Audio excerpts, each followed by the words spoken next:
ये देखिए, दो वृत्तों की त्रिज्याओं का अनुपात 2:3 है, तो इनकी परिधियों का अनुपात ज्ञात दिया है। त्रिज्याओं का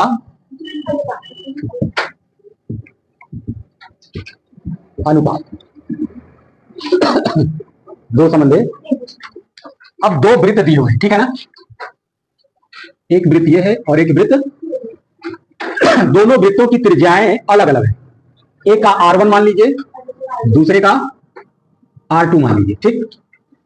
ये दिया हुआ है R1 संबंधे R2 इजिकल टू 2 संबंधे 3, ठीक है। ये दो वृत्त हैं और इन दोनों वृत्तों की त्रिज्याओं का अनुपात ये दिया हुआ है।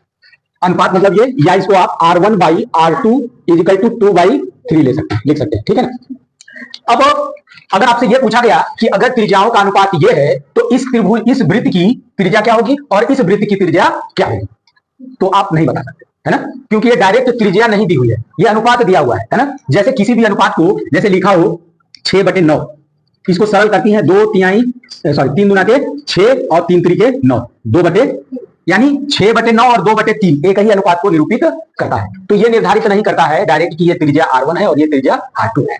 तो एक ऐसी संख्या जो इन दोनों में कॉमन है, वो ऐसी संख्या कौन सी है जिससे आपने दोनों को काटा।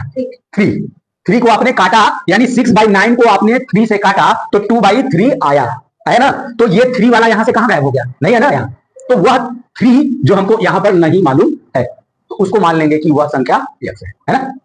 तो मान लीजिए, माना कॉमन संख्या x है।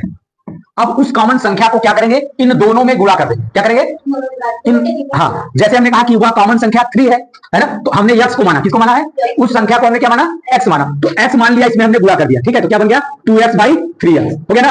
अब वही संख्या यानी x को हमने 3 को हमने क्या माना था, x, अब आप यहां रख दीजिए x का मान, तो वही संख्या मालूम हो जाएगा जिसको आपने सरल किया था कि नहीं किया था, किया था। तो ये अब यहां पर ये दोनों का अनुपात दिया हुआ है, ये R1/R2 इक्वल टू 2/3, लेकिन वह संख्या जो इन दोनों में कॉमन है वो दिया नहीं है। हमने मान लिया वह कॉमन संख्या x है, इसी कॉमन संख्या को हमको ज्ञात करनी, तो इसमें आप लिख दीजिए, है ना। जब x है तो इसका अनुपात क्या हो जाएगा, R1/R2 इक्वल टू 2x/3x। अब जाके हम अलग अलग R1 इस वृत्त की त्रिज्या लिख सकते हैं, R1 इक्वल टू 2x और R2 इक्वल टू 3x।